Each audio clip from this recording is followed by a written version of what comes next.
Oração para receber a força divina. Sou filho de Deus.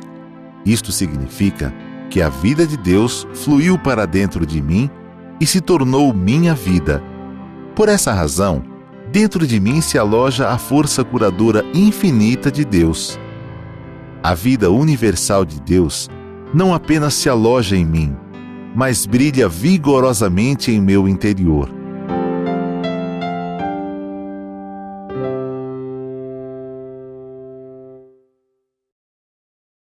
Olá, muito obrigado. Que Deus abençoe a todos. Então, vamos para mais um estudo da verdade. Primeira parte, perguntas e respostas. Aula 706, 706, pelo YouTube 335. Então, vamos para a primeira pergunta. Feminino, não quis dizer a idade, é casada. Filha de 13 anos está com escoliose lombar e torácica. A escoliose pode ter como causa problema com os pais e antepassados.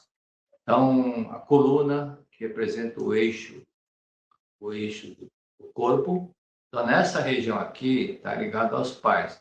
Aqui, quanto mais para cima, cada vértebra corresponde a uma geração, então quando chega aqui em cima, no topo, já praticamente é um avô, bisavô, tataravô, que manifestam essa parte da coluna. Agora, alguém pode perguntar, e quando é no ombro? Aí já é antepassado colateral, que são os tios dos avós, então não são antepassados da linha direta. Direta são antepassados da linha vertical, que são os pais, avós, bisavós, tataravós. Então, pode ter como causa, por exemplo, quando a pessoa guarda certo ressentimento contra papai e mamãe, alguma mágoa, algum ressentimento, então pode dar escoliose. Então, por isso que é importante ter em mente que pais e antepassados. Então, muitas vezes, até lembrei um caso de uma escoliose que o professor pretor Oshima contou, que um pretor foi convidado para fazer uma missa, uma oração antepassados para uma família. Aí, chegando lá, o pessoal falou, o senhor vai fazer o budismo, né? Falou, não, budismo eu não sei, eu sou da Seichonoye, então eu não sei nenhuma oração ligada ao budismo. Então, um minutinho só. Então eu vou embora. Falou, não, pera um minutinho só. Vou falar com a minha esposa, falou com familiares.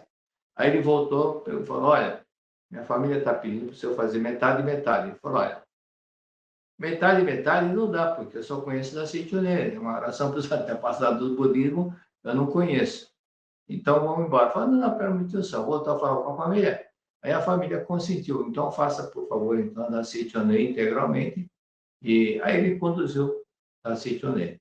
E os japoneses têm aquele hábito de, quando faz a missa há 30 dias, ou 21 dias, ou 49 dias, eles, depois da missa, depois da oração do antepassado, eles servem alguma comida para a pessoa não voltar para casa com fome.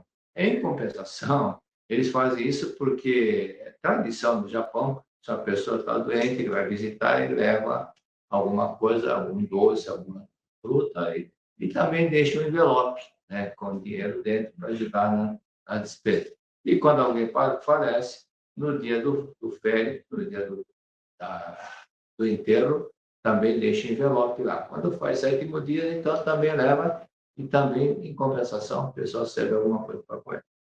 Isso aparentemente parece que é uma coisa de japonês, mas se você analisar, Jesus Cristo também tinha essa preocupação. Por isso que surgiu a multiplicação dos pães. Ele vendo que aquela multidão que andou muitos e muitos quilômetros para ouvi-lo, e depois ele pensou, falou, pessoal, vai voltar, que naquele tempo não tinha lanchonete, McDonald's, essas coisas todas. Então, falou, o que tem para comer? Ele falou, mestre, falava, só tem 2 pães e um rapaz que tem 5 peixes aí. Então, como é que vai dar 2 pães e 5 peixes para uma multidão de 5.000 pessoas que eles calculam que tinham, que estavam ouvindo o sermão da montanha? Então, Cristo pegou os pães, Pai, então traga os pães. Aí ele falou, graças te dou, Pai, e abençoou. Aí foi dando, repartindo, repartindo, não acabava de repartir. Quanto mais repartia, mais aparecia no cesto. Por isso que disseram que, no total, 12 cestos de pães foram cheios e todo mundo voltou com sem a fome, com a, com a estômago saciado de tanto que comer. Então, essa multiplicação dos pães é a coisa que veio, uma materialização da bênção de Deus e se materializou na face da terra. Então, a escoliose, quando nós passamos a ter gratidão para com os pais antepassados, é não natural. Bom, complementando esse caso que eu estava comentando. Depois, na hora da refeição, que o pessoal estava comendo, essa pessoa que convidou o professor da Citianoye, ele falou, olha como que está minha esposa. Olha, eu não sabia quem era a esposa, né?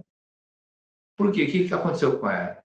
Ela tinha a coluna curva assim, e ela ficou, quando terminou a oração antepassada, ela ficou com a coluna ereta, na vertical, aprumado, bem aprumado. Isso mostra que alguns antepassados que estavam em ilusão despertaram para a verdade e ficou curada essa senhora. Por isso que é importante ler a Sutra dos Antepassados. Então, nesse caso, quando envolve o pai da vértebra, é muito comum também quando a pessoa passa a ter gratidão para com o papai e mamãe e antepassado, a coluna fica normal. Agora, nessa escoliose, também, quando chega na base da coluna, não é antepassado nem papai e mamãe. Aqui já é o cônjuge, essa parte de base da região lombar é cônjuge. Agora, aí você vai dizer, mas minha filha tem 13 anos. Mas muitos jovens começam a namorar, paquerar, né? Antigamente era paquerar, com 11 anos, 12 anos. Então, será que a sua filha não teve alguma decepção amorosa, algum caso que ela estava interessada, o rapaz foi muito seco, ou então chegou a namorar, mas e deixou cada um foi para um canto, mas ficou aquela mágoa. Então, se isso aconteceu, diga para sua filha praticar a oração de perdão para esse rapaz ou para os pais, se ela tem algum ressentimento com o papai ou mamãe, é importante que pratique também a oração do perdão e agradeça constantemente papai e mamãe. E leia o livro Buscando o Amor dos Pais.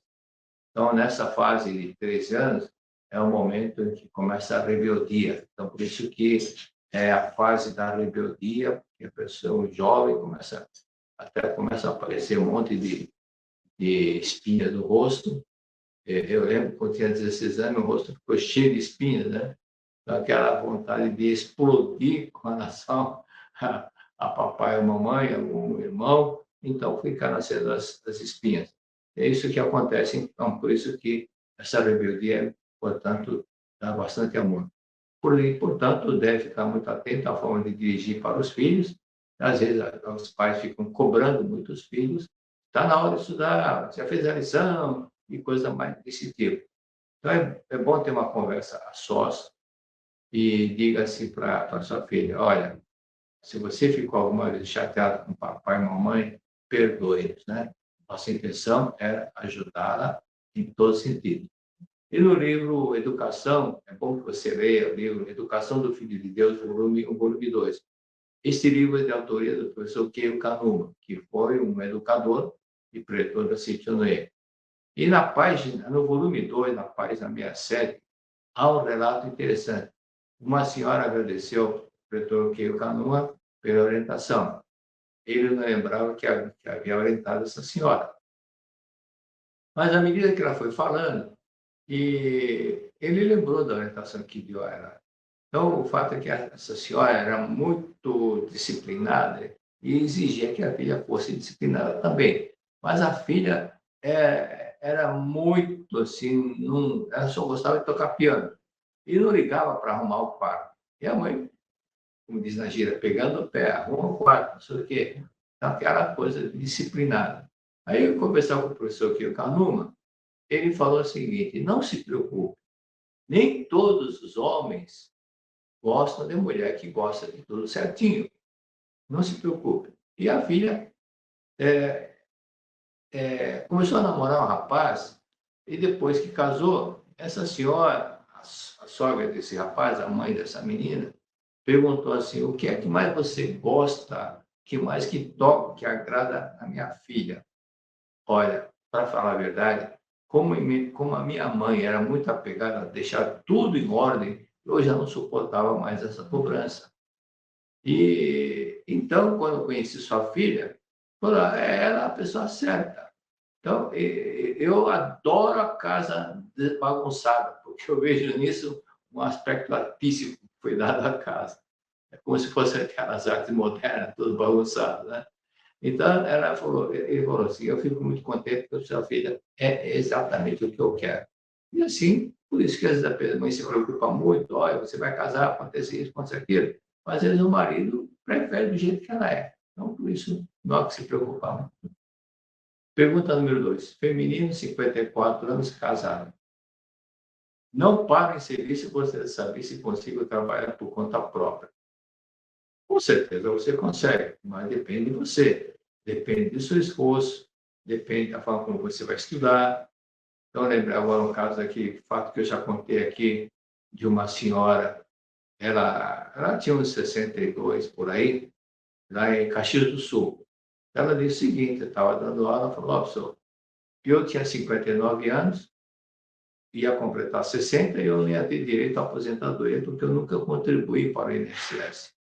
Aí, lendo o livro Humanidades do Pecado, e, e zapeando por televisão, caiu no programa sobre empreendimento. E mostrou também um curso sobre quem quisesse ser empreendedor. Eu fiz esse curso, comecei a trabalhar nessa profissão que aprendi e hoje estou prosperando como nunca prosperei na minha vida. Então, prosperando muito, graças a Deus. Então, passa, ela levou avante o que tinha que ser feito.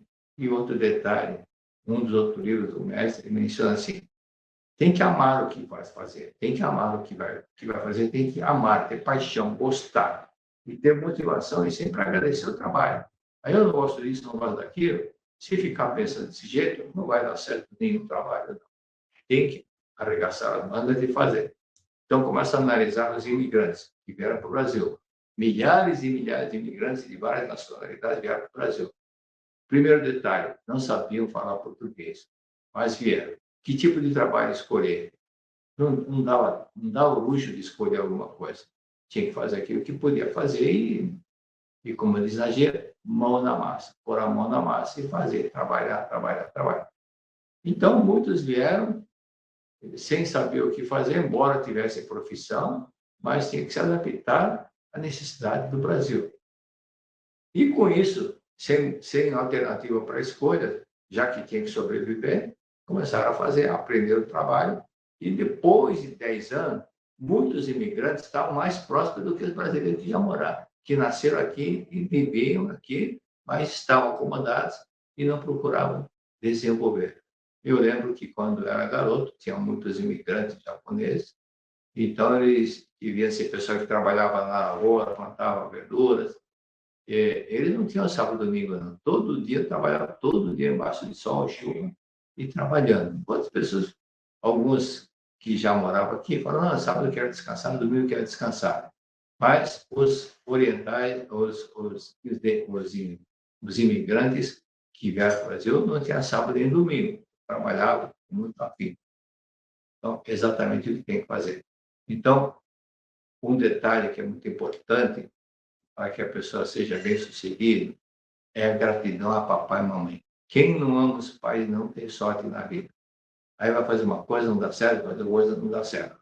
Ou então, tem problema com a chefia. É muito comum quem guarda a revolta dos pais ter problema com os chefes, porque inconscientemente ela vê no chefe o papai e mamãe. E então, como ela critica o papai e mamãe a harmonia, o chefe capta isso e passa a cobrar muito e dar muita bronca nessa pessoa. Então, quando a pessoa, e isso eu estou dizendo isso porque eu orientei várias pessoas que tinham esse problema, não tinha problema, não tinha harmonia com chefe. E porque eu falei, você levou bronca do chefe porque você tem mágoa do seu pai ou da sua mãe. E todos eles afirmaram, sim, eu tenho. Então, pratique a oração do perdão e faça o agradecimento. Todos eles, sem exceção, mudou o comportamento. O chefe nunca mais, ele começou a praticar a oração do perdão para o pai, a oração do perdão para a mãe e agradecer, nunca mais o chefe deu bronca nessa pessoa, tá bom? Então, tome a decisão de melhorar, seja eficaz, não somente eficiente, mas eficaz também. Não é sobre trabalhar, mas que produzir. Então, a empresa gosta mais dos funcionários, gosta de funcionário que é eficiente e eficaz também. Tem pessoa que é eficaz, trabalha, mas não produz tanto do que aquele que é eficaz. Então, essa ideia, não esquecer disso e tomar a decisão de aprender a gostar daquilo que você vai fazer. Quando o funcionário faz somente o que foi ensinado a fazer, torna-se como um robô. Mas é uma coisa que eu fazia na empresa, quando eu ficava assim, procurar alguma coisa, desenvolver alguma coisa que eu estava aprendendo na faculdade. Eu trabalhava de dia e estudava à noite. Então, quando eu ia conversar com um colega, eu vi que ele estava lá parado. Uma vez eu disse para um colega, por que você agora que está sem serviço não aprende alguma coisa nova, criar uma coisa nova? Ele me respondeu, pelo que eu ganho aqui já é suficiente fazer o que eu não faço, não fazer muita coisa. Aí eu pensei, desse jeito, não vai ter futuro na empresa. E realmente não teve futuro.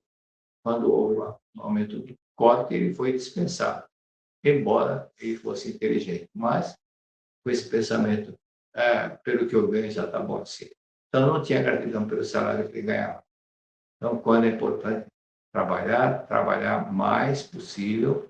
Eu lembro que meu avô falava, quando você chega no trabalho, você já começa a trabalhar, mesmo antes do sinal. Eu falava, sim, mas eu só começar a trabalhar depois do sinal. Meu pai também. Você tem que se dedicar a trabalhar de tal forma que o seu chefe fala, seu reitor não funciona. Não é que eu queira centralizar, mas no sentido de dedicação. Então, segui a recomendação do meu pai e dos meus avós, meu avô, então, com isso, fui superando o problema. Um exemplo também é que comecei a trabalhar na empresa e, naquele tempo, tinha teste da datilografia. Eu não fui na escola, treinei em casa, treinei assiduamente em casa.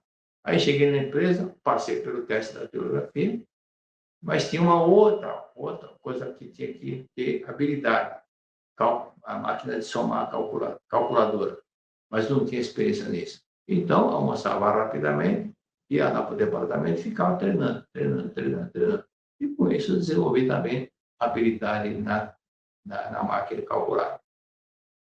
Então, tem que aproveitar cada minuto de sua vida. Eu fazia assim porque o livro Dinamize Sua Capacidade, eu pratiquei aquilo que ensina Dinamize Sua Capacidade. Aproveite cada minuto de sua vida para desenvolver, aprender e fazer mais coisas. E, então, assim que eu fiz. E com isso deu tudo certo. Pergunta número 3. Feminino, 55 anos, solteiro. Como encontrar minha alma gêmea e viver em harmonia? Fui casada por 28 anos sem felicidade. Acredito no amor e quero ser feliz. Bom, aqui um detalhe, só para te alertar, os graus de amor. O primeiro grau de amor é aquela pessoa que diz, eu quero ser amado. Eu quero ser amado.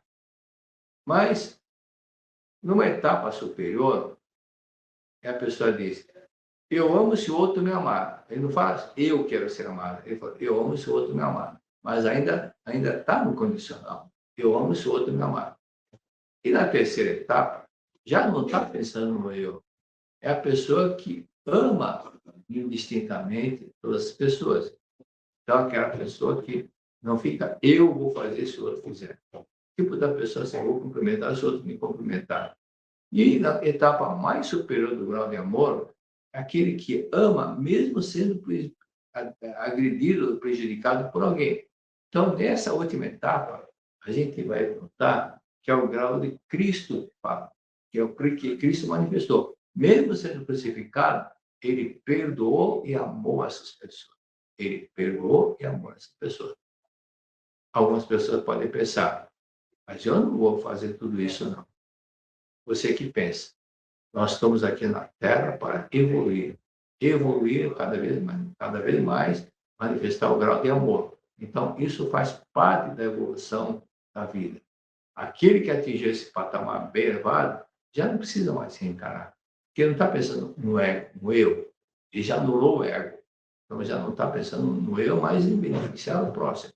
Então, quem alcançou esse patamar bem elevado já está numa fase que vai continuar evoluindo, mas sem necessidade de reencarnar outra vez. Ok? Então, sobre a sua pergunta, primeira coisa, encontrar alma gêmea e viver em harmonia. Primeiro detalhe, você tem que definir o que você quer. Como você deseja que seja sua esposa? Comece a citar que é equivalente a um restaurante à la carte. Você está no restaurante à la carte. Se você não definir não em educação que você quer comer, ele não vai te trazer nada. Mas, aí, ao mesmo tempo, você diz, quero viver em harmonia. Então, se você, no dia a dia, você não vive em harmonia, você dificilmente vai encontrar uma pessoa harmoniosa. Então, você tem que amar o papai e mamãe, amar seus irmãos, amar seus colegas, seus parentes. Então, manifestar amor no seu dia a dia, no seu trabalho. E aí você vai encontrar esse amor. Então, dentro daquilo que você quer, que você deseja que seja o seu futuro esposo, deixa bem claro como que você deseja que ele seja. Aí escreva, primeiro item, eu até sugiro que escreva que seja uma pessoa que ame os próprios pais, porque aí ele vai te amar também. Se ele tem revolta dos pais, normalmente a pessoa descarrega no cônjuge aquilo que passou com os pais. Por isso que o Dr. Frank Capra dizia: filhos de pais tiranos, filhos de pais que agridem muito o filho, são essas pessoas que agridem a esposa, que agridem as mulheres. Então, é importante determinar que aquilo que você deseja, realmente você também viva. Se você quer uma pessoa sorridente, você tem que ser sorridente. Isso é outro detalhe também. Tem pessoa que está sempre de cara triste, sempre mal-humorado, e ninguém se aproxima dela. Né? Na verdade, porque a cara feia afasta mesmo, repele. Por isso que o comerciante que está sempre de cara feia, a loja está sempre vazia.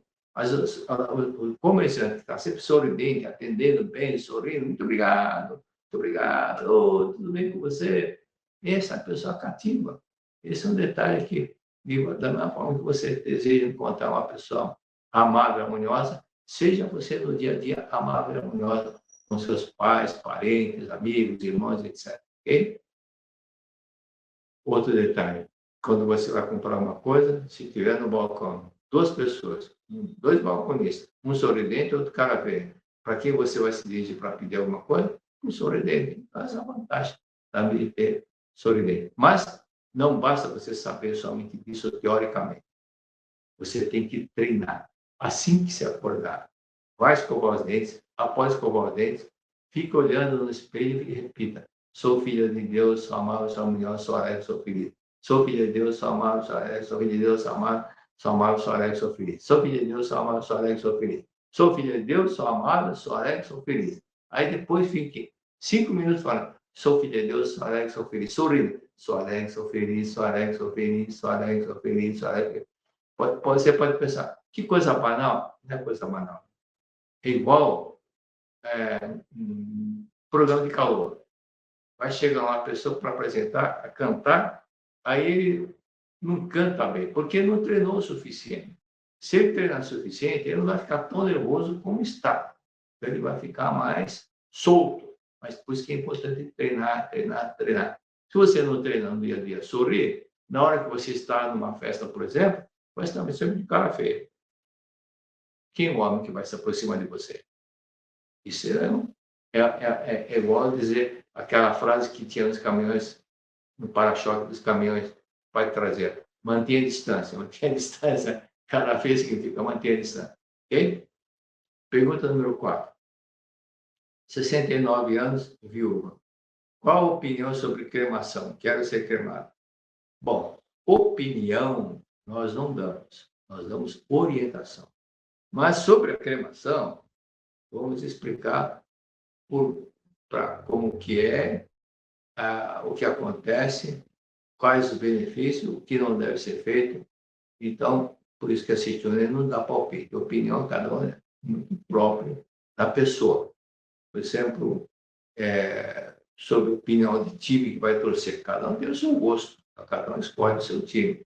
Mas isso é particular, um gosto particular. Por isso que orientação nós damos, explicações nós damos. A verdade da vida, volume 9, é uma explicação bem profunda sobre o mundo espiritual. O volume 10 também é. Quem quiser conhecer sobre o mundo espiritual, leia o volume 10 e depois leia o volume 9. Ou então, leia também o mundo espiritual, de Destino dos Homens, que também é sobre o mundo espiritual. E, na verdade, da vida, volume 9, ali consta explicações de espíritos muito elevados, que é o caso do Senhor Veterini. O Senhor Veterini era realmente um espírito muito evoluído e ele havia feito uma série de pesquisas no mundo espiritual em conjunto com outros espíritos elevados. E fizeram toda uma compilação, e aí, posteriormente, isso aconteceu em 1912, que o senhor Veterini, que o senhor Corneille, um pintor francês que vivia na França, em Paris, ele recebeu uma orientação para hipnotizar a funcionária dele. O senhor Corneille queria saber muito sobre algumas coisas do mundo espiritual. Aí veio uma orientação de um espírito muito elevado, hipnotizasse a funcionária dele, que chamava Rene, só tinha 18 anos de idade. Aí depois, com uma série de coisas, vocês vão ver que tem uma série de treinamento, até que chegou num ponto que a Rene, em estado de hipnose, passou a se comunicar. Ela passou a ser médium. O médium ficava no meio entre o mundo terrenal e o mundo espiritual. Então, ela fazia a ponte, a transmissão que o seu veterino tinha, e ela ouvia o seu veterino e depois transmitia para o senhor Corneille. Então, a Rene ficava em estado de hipnose. Isso tudo foi internamente, uma série de treinamento. Aí, o senhor veterino explicou sobre aqueles que, no caso da cremação, se o espírito não for muito evoluído e tiver que voltar para a Terra futuramente, aí seria um problema, porque o vínculo mundo terrenal e o mundo espiritual era ligado por um cordão prateado, um cordão invisível. Esse cordão era rompido, foi queimado, então ficava difícil a comunicação. Poderia acontecer, sim, mas necessitaria de ajuda de muitos espíritos elevados para concretizar isso. Então, esse é um detalhe. Outro detalhe também é que, após a cremação, muitas pessoas fazem um inconveniente. Joga no mar, acha bonito jogar no mar. Teve casos assim, de pessoas que demonstraram estar perdido sobre aquilo que caminho seguir. E justamente o antepassado que foi cremado. Então ele estava cremado lá e ninguém orava para ele, ele ficava perdido no mar, jogado a cinza no mar, aí ele ficou perdido. Então, esse é um detalhe negativo. Ou então, tem pessoas que guardam a cinza em casa. Não faça isso. Não faça isso porque tem muito apego à pessoa. E depois essa pessoa falece, os descendentes chegam na casa da mãe, encontram aquele pacote lá, não sabem o que é, ela não falou para os filhos que é cinza, aí joga no lixo. Poderia muito bem evitar isso se fizesse a forma correta. Põe numa caixinha, leva no túmulo da família e deixa lá. O lugar de cinza é lá. Também não convém jogar na praça. Conforme eu dou exemplo de joga na praça, chega um cachorro, defeca sobre a cinza, também não merece. Então, o lugar de cinza é no cemitério, no túmulo da família. Okay? Também é errado cinza, dividir a cinza, deixar um para cada filho, um pouquinho de cinza, dividir. Isso é como se fosse quartejar essa pessoa amada.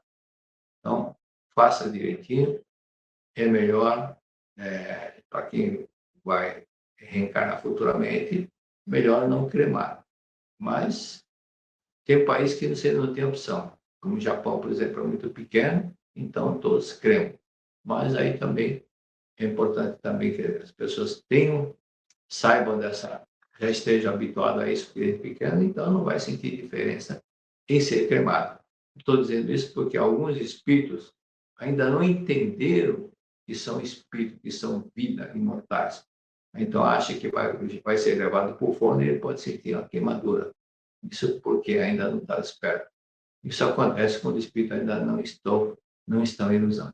Então, tem muitos casos de espírito, tem espírito que não sabe que morreu, ainda tem que estar vivo, e também ficam perambulando por aí, são chamados espíritos errantes. E pergunta número 5. Feminina, 50 anos, casada. Tenho sofrido hipertensão e não está resolvendo nem por remédio. O que pode ser? Minha perna esquerda incha e dói desde que eu tinha 16 anos. Bom, você precisa aprender a praticar a meditação Shinsokan. A meditação Shinsokan é diferente das outras práticas que tem na Seiyunin. Na Seiyunin nós temos a prática recitativa e a prática meditativa, que é a contemplativa. A recitativa é que você fica repetindo. Reino de Deus, infinita sabedoria, reino de Deus, infinita sabedoria, reino de Deus, infinita provisão, reino de Deus, infinita provisão, ou então, em mais verdadeira minha perfeição, essa prática é recitativa. Então, você vai se purificando com palavras da verdade. Essa é uma prática recitativa. Mas o Shinsokan é prática contemplativa. Eu estou dizendo isso porque muitas pessoas, é muito comum que vê por aí, pessoas quando vai fazer Shinsokan, e quando chegar na parte do oceano, infinita sabedoria de Deus, oceano infinita sabedoria de Deus, oceano infinita sabedoria de Deus, aqui onde estou é o oceano infinita sabedoria de Deus, deveria repetir 5 ou 6 vezes somente. Mas repete 20, 30 vezes, e fica o oceano sabedoria de Deus repete 20 vezes, o oceano infinito amor de Deus repete 20 vezes, e o oceano infinita vida de Deus 20 vezes. Então, tanto oceano, a pessoa pode até ficar molhado ou ficar a mulher afogada. Brincadeira. Mas não é pra, se você fica repetindo, você está fazendo prática recitativa. E o objetivo principal é meditar. Você tem que contemplar o seu eu verdadeiro, a sua vida de Deus que está em você. Isso por isso que é a prática contemplativa. Então, leia o livro da meditação Shinsokan. Então, você pode... Shinsokan tem vários tipos de meditação. Ela é transcendental. Tem meditação que não é transcendental, que é a pessoa que se concentra somente no corpo, na respiração.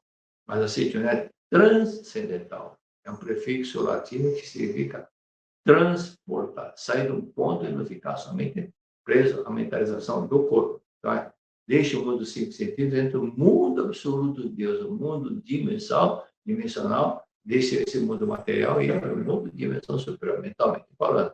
Aí você imagina que está no mundo celestial, aí pensa assim, aí repete a questão de você significa saber de Deus, você significa saber de Deus, significa de Deus. Aí inspira o ar, mentalizando que a infinita força que canta em Deus, essa sabedoria de Deus está fluindo para dentro de você. Aí depois você, infinito amor de Deus, infinito amor, inspira o ar, prende o ar, para ter a sensação de plenitude da vida de Deus dentro de você. Aí você medita, Deus está em mim, eu estou em Deus. Eu sou filho de Deus, sou filho de Deus, sou vida eterna, indestrutível, imortal de Deus. E contemplo essa parte. Ok? Até sugiro que antes de começar a Shinsokan, leia uma oração da verdade e a oração de Guru.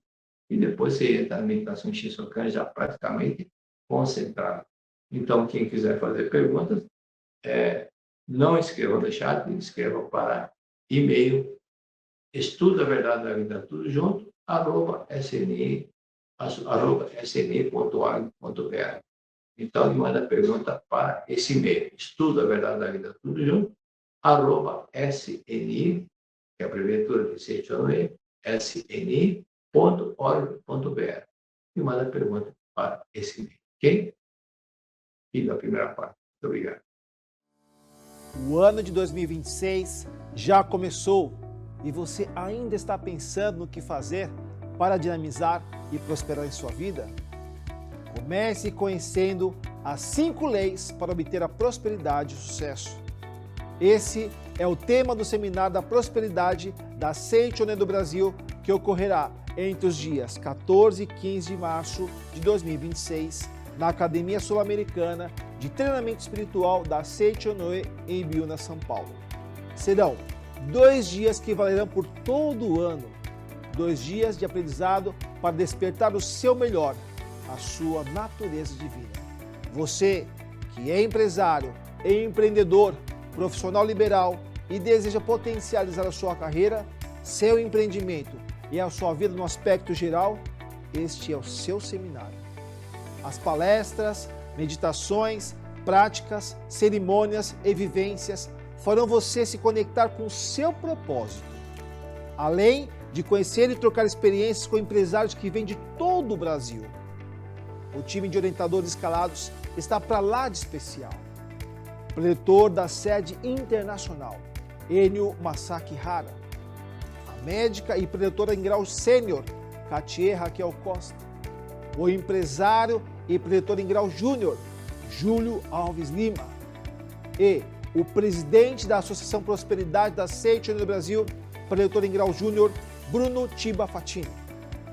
Durante o seminário, teremos também a presença dos preletores da sede internacional, Marie Murakami e Heitor Miyazaki, que farão orientação pessoal aos participantes ao longo de todo o evento.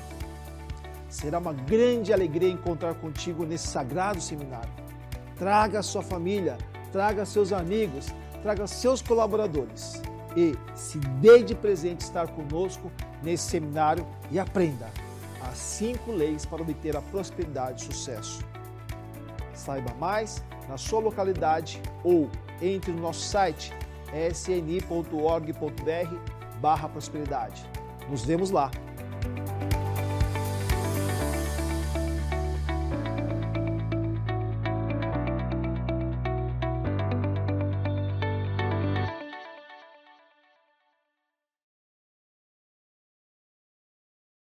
Então vamos para os tradicionais abraços. Abraço para Itatiba, São Paulo. Maria Augusta Cruz del Forno. Brasília, preletora Isa Maria Pagano Castilho. Ilhéus, Bahia, Elinei Silva Melo. Avaré, São Paulo, Cássia Valentim. Abraço para Barra Mansa, Maria Edna Macedo Guedes Neves. Campinas, Vivi Pedro. São José de Rio Preto, Elizabeth Aparecida Jorge. Votuporanga, Sueli Costa. Teresina, Piauí, Tereza Costa.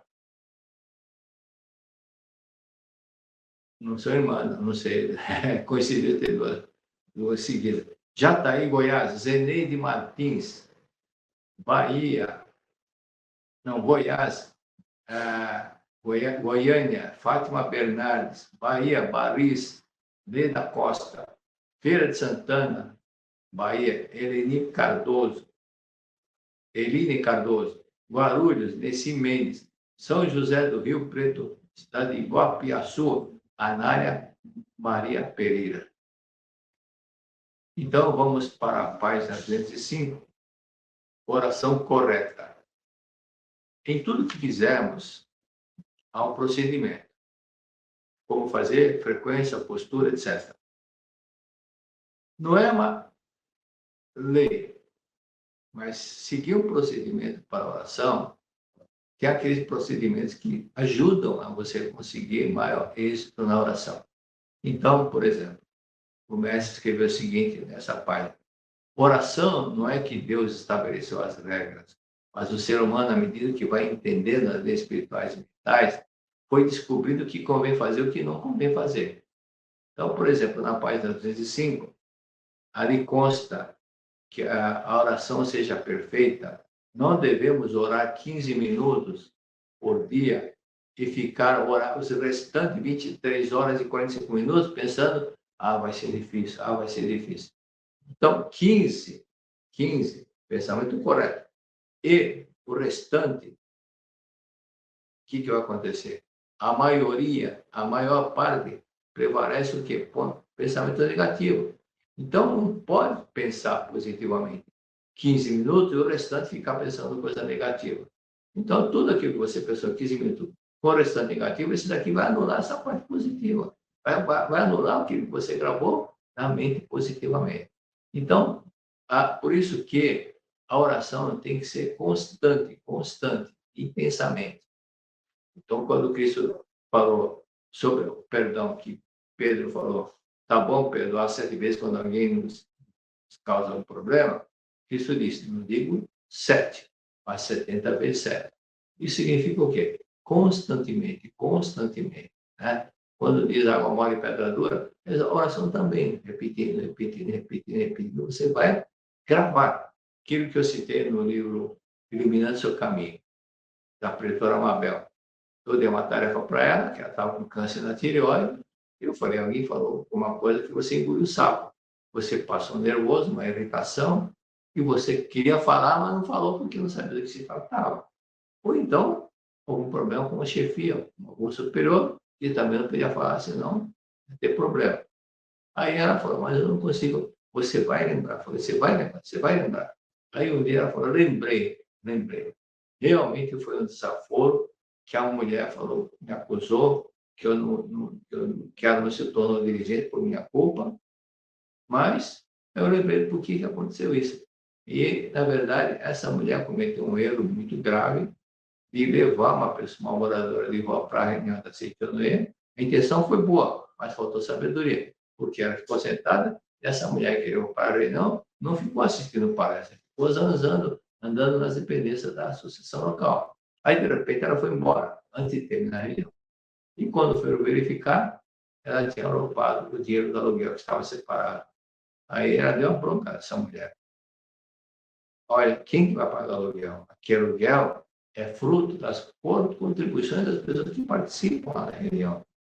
Então, por isso que essa mulher futuramente, depois ela falou, e a Mabel não lembrava mais dessa pessoa.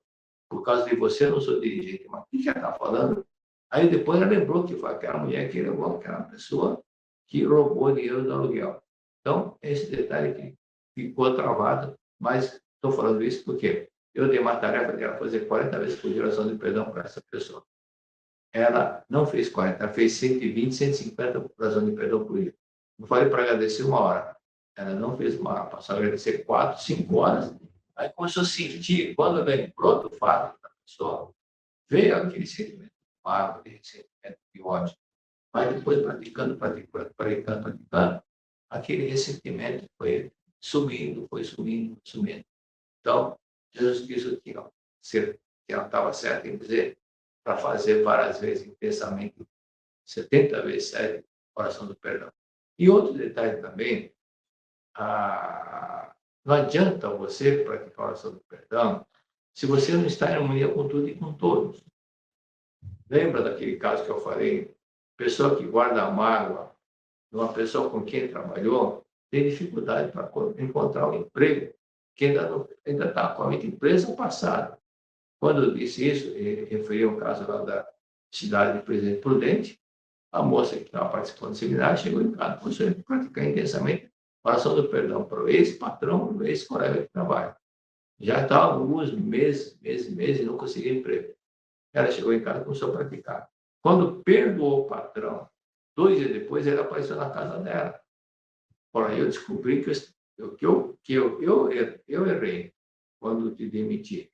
Agora eu descobri, mas eu estou corrigindo agora. Tanto assim que eu descobri que quem mentiu foi a outra moça, não foi você. Eu já demiti outra moça, estou aqui para pedir perdão, e terceiro, te convidando para você voltar a trabalhar comigo. 2 dias depois, 3 dias depois, ela que está procurando mês e mês, não achava. Quando perdoou, as portas se abriram. Então, oração de forma correta também deve ter esse procedimento. Okay? Na página 207, se for desejo sincero, irá se concretizar. Na página 207. Então, na página 207, aqui tem o mestre cita o caso. Certa vez, eu fui à cidade de Saijo, na província de Rime, ministrar um grande seminário. Antecedendo a mim, um mês antes, o pretor Nakajima estiveram lá realizando uma conferência preparativa ao grande seminário. Aqui vou dar uma pausa, porque quando o mestre veio em 73,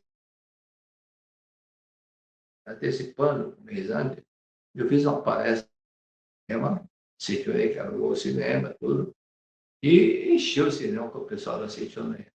E eu fui um dos palestrantes, antecedendo para convidar as pessoas para o grande evento que estava para chegar, que era o mestre Masato Taniguchi no Brasil.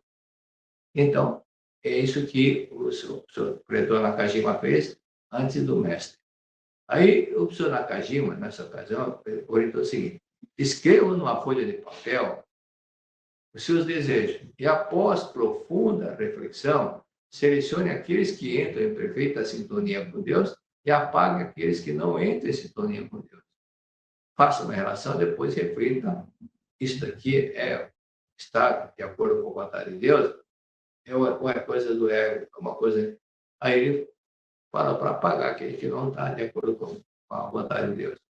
Feito isso, apresente a Deus apenas os desejos que sintonizam a Deus e oram. Que estes meus desejos se concretizem. Já recebi isso, já recebi. Muito obrigado. Com certeza, seus desejos serão concretizados. Aí esse senhor, que se chamava Yoshida, Masaki Yoshida, ele disse assim, ele tinha uma loja de bicicleta na cidade de Saijo, ouviu essa palestra e pensou, será verdade? Vou experimentar. Escreveu os seus desejos e apresentá-los a Deus. Aí ele começou a relacionar e desistiu, percebendo que não era pelo desejo profundo da alma, uma coisa que tinha desejado. Por exemplo, tatame. Aí ele pensou, não, tatame está velho, mas está bom ainda, dá para usar. Aí ele pensou numa outra coisa. Aí ele pensou em pedir a Deus um casaco para o filho. Mas, refletindo, esse casaco eu comprei no ano anterior, então ainda está em condições. Só tenho 2 anos de uso, então dá para aguentar mais. Então descartou também. Aí tinha um desejo que não era um desejo sincero.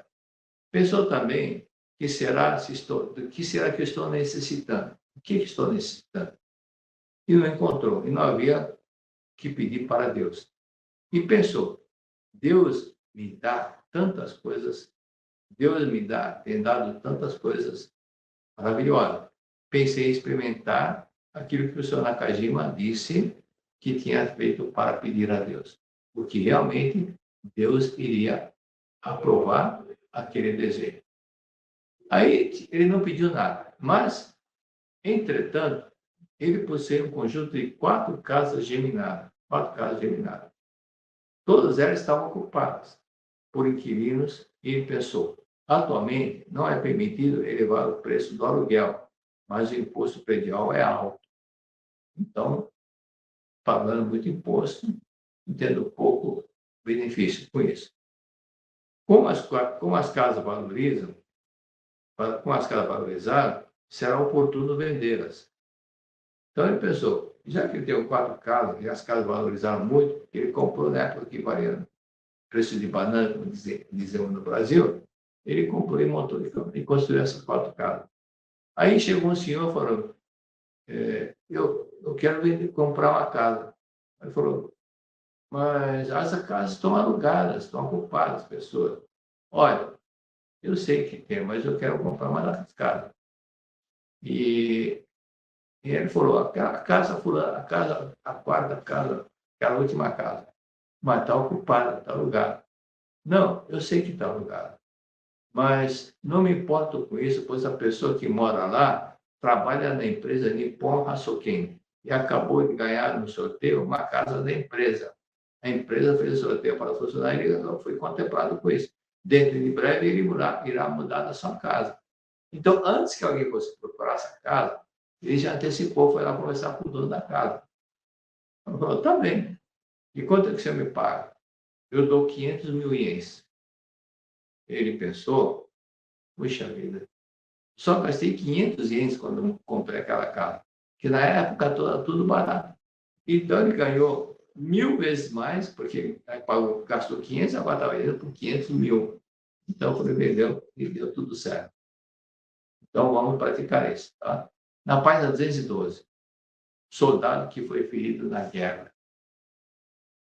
Aqui consta relato de um soldado que se feriu na guerra e teve uma perna amputada. Mas o local amputado supurava e tinha de ser amputado mais para cima. Foi amputado um pouco para baixo. Certo dia, então, na verdade, para não ter mais esse problema, deveria ter amputado uns 3, 4 dedos mais acima. Mas continuava com supuração. Aí um amigo foi lá e deu levou um livro da verdade da vida. Leia isto e que você ficará curado. O soldado ficou pensando, não é possível que um ferimento não se cura com tantos cuidados. Fique bom apenas lendo esse livro. Então, esse soldado pensou dessa forma. Mas não tendo nada que fazer, ele começou a ler o livro. Aí ele chegou à conclusão que ele odiava a pátria. Nas normas fundamentais para o Seichonen, agradecer todas as pessoas, coisas e fatos. Agradecer pessoas, coisas e fatos. Não é somente pessoas, mas coisas e fatos também. Ele odiava a pátria. Não era a pessoa, mas era um fato. Quando ele odiava a pátria, porque o Japão entrou em guerra e deixou tudo na miséria. Por isso ele passou a odiar a pátria. Com isso, odiando a pátria, começou a ter problema da perna, que é a perna que sustenta o corpo. A pátria que está na pátria que estava dando apoio para ele ficar na terra. Aí, quando ele começou a agradecer profundamente a pátria, aí a situação mudou. A situação mudou e a perna foi cicatrizando e desapareceu toda a infecção. Na verdade, era psicossomática. Ele tinha a mágoa da pátria e isso transferia no ferimento da perna que não se curava. Aí, lembrei daquele fato que eu orientei um jovem, faz uns 30 e poucos anos. Eu estava para entrar no salão nobre da Academia Libiana e ele na porta de onde ele estava ia entrar, esperando a pessoa poder uma orientação. Falou, não posso orientar agora, não, porque daqui 5 minutos vai começar a minha palestra, agora aqui nesse salão. Puxa vida, eu vim de tão longe para pedir orientação. Nós podemos conversar depois. Então, tá bom, vai. Então, fala em 1 minuto qual é o problema. Aí ele esticou o pé esquerdo e falou, olha, eu estou com uma ferida na perna esquerda, ela não cicatriza. Por isso que eu estou usando chinelo, já faz 8 meses que eu uso chinelo e não cicatriza essa ferida. Então, só uso o sapato no pé direito e o chinelo no pé esquerdo. Aí eu falei para ele, perdoe seu pai. Porque a perna esquerda, a esquerda é homem. Aí ele falou, mas como perdoar meu pai? Ele morreu quando tinha 2 anos de idade. Mas, tá bom. Você tinha 2 anos de idade quando ele morreu. Mas quando chegava o Natal, você via seus amigos juntamente com os pais passeando na praça com um brinquedo e você não tinha pai. Aí ele começou a chorar. Falou, isso é verdade. Eu ficava muito ressentido, cheguei a xingar meu pai de egoísta porque ele se foi e me deixou sozinho na terra. Então, agora que você lembrou esse fato, pratique oração de perdão. E agradeça. Pratique oração de perdão porque a missão do seu pai já terminou. Já terminou aqui na face da terra. Ele já tinha cumprido a missão. E uns 4, 5 meses depois eu fui para o Rio de Janeiro, que ele morava lá, e ele fez o relato. 2 dias depois, aquela ferida estava cicatrizando e hoje estou usando sapato novamente. Mas quando ele perdoou o papai, por isso perdoa as pessoas que as doenças vão desaparecer. Ok? Muito obrigado.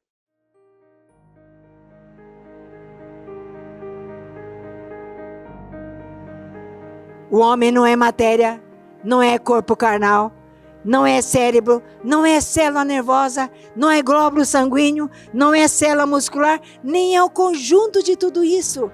Hoje estamos aqui para celebrar a vida. Celebrar a vida. Porque nossos antepassados não morreram.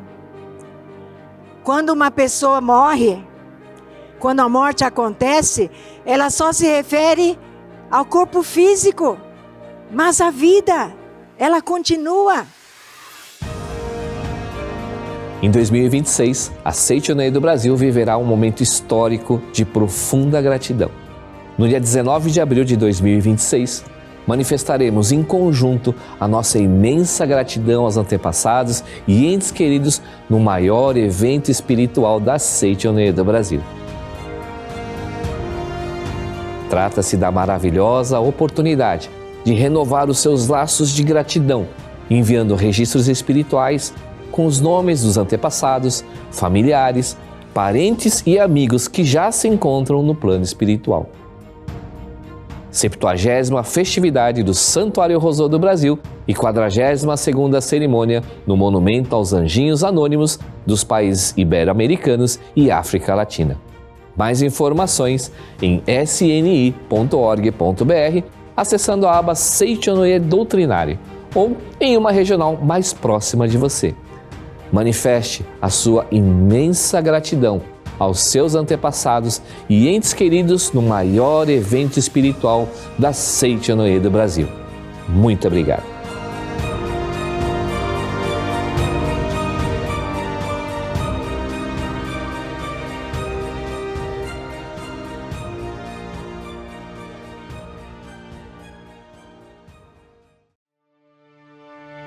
Todo dia começa com escolhas. E talvez a mais importante dessas escolhas seja: quais palavras deixamos entrar no nosso coração? Chegou o Palavras de Luz 2026 Preceitos Diários. Uma nova edição com mensagens que renovam a alma e transformam o ambiente onde você vive. São 31 mensagens para começar o dia com fé, fortalecer sua conexão com Deus e viver em plena harmonia. A cada nova edição, renova-se o compromisso com a palavra positiva que acolhe, desperta e transforma. Disponível nas versões mesa e parede, adquire em nossa livraria virtual ou em uma das sedes da Seitoneia mais próxima de você. sni.org.br/onde encontrar. Acesse livraria.sni.org.br, WhatsApp 11 5074 4180. Palavras de Luz 2026, Preceitos Diários, um presente espiritual para iluminar vidas. Muito obrigada!